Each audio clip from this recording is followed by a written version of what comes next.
I love walking out onto the wharf because it gives you another kind of a perspective of the ocean. So I love walking out there. I feel like I'm on the water without having to be in it.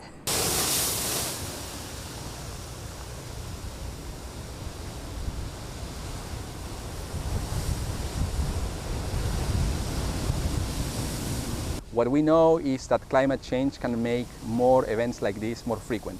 Each ocean has its complexities, obviously, but the Pacific Ocean is super active in terms of many complex environmental processes that can be happening there, all the way from king tides to storm systems that can create big winds that can push water into the communities.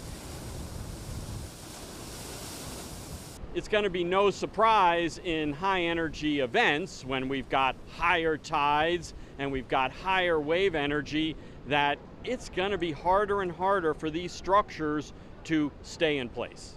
We are very much in a changed environment, and that environment means changing sea levels and changing wave energy on our coasts. So this is going to be an increasing problem for all kinds of coastal infrastructure.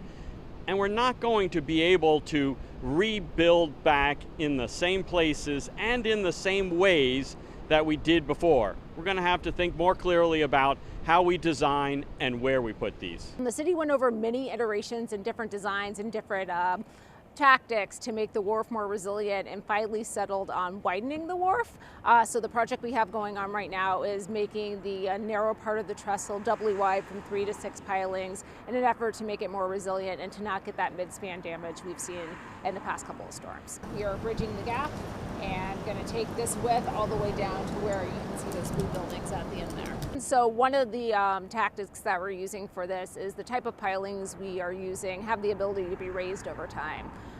So that's not a project we're not doing right now, but if in the next 2015, hopefully not sooner than that years, the city decides, yes, we want to take that next step and raise the level of the wharf, we're in a good position to be able to. Yes, we're having stronger storms and the climate and the weather is changing, but I think we can do it so that they'll, last for a while longer.